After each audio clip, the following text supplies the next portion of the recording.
Eh oui, aujourd'hui pas question d'être sur son 31, nous allons dans un atelier de peinture pour tout petit. Peinture, tout petit, peinture, tout petit, vous voyez à peu près de quoi je parle. J'ai donc pris mes dispositions pour éviter les projections. Bienvenue chez Solange Alain.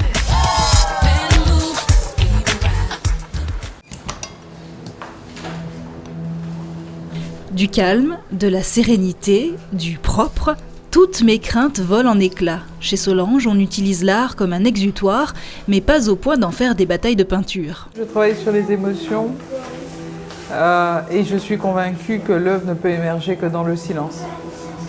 Donc c'est la première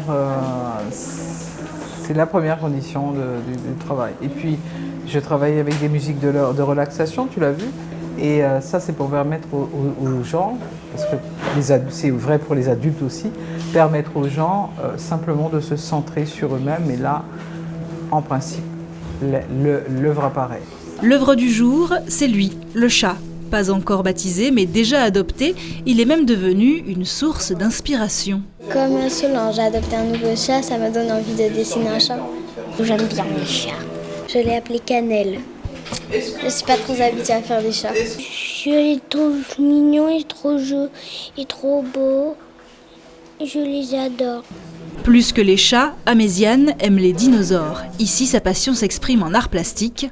Ça, c'était des immeubles.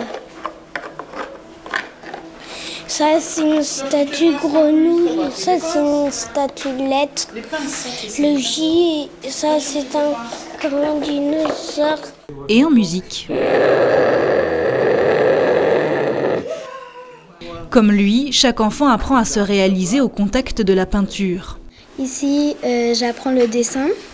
L'année dernière, j'apprenais la peinture, mais je voulais apprendre plutôt à dessiner. Alors, Solange m'a appris à dessiner. Ça me détend, ça m'amuse. J'apprends à peindre. J'apprends plein de techniques. Et si on rate, c'est pas grave parce qu'on a plusieurs chances. Quand les bruits de dinosaures s'évanouissent et que les apprentis quittent l'atelier, Solange retrouve sa propre peinture. Maintenant, je vais vous montrer ce que je fais.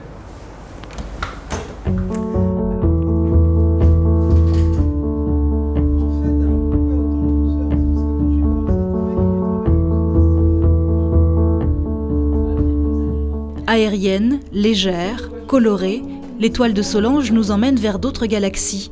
Mais son travail n'a pas toujours été si jovial.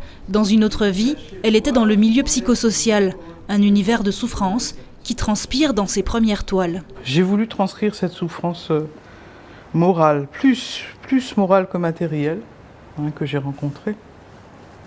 Et donc j'ai fait beaucoup de blessures. Dans la première expo, il n'y avait que des blessures. D'ailleurs, quand j'ai vu ça, je me suis dit, mon Dieu, mais je vais rendre les gens fous avec mon truc. Aujourd'hui, sa palette s'est élargie. Nouvelles couleurs, mais aussi nouvelles formes avec des reliefs.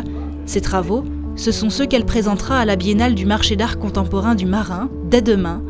Un monde de couleurs, face à la mer. De quoi en faire rêver plus d'un.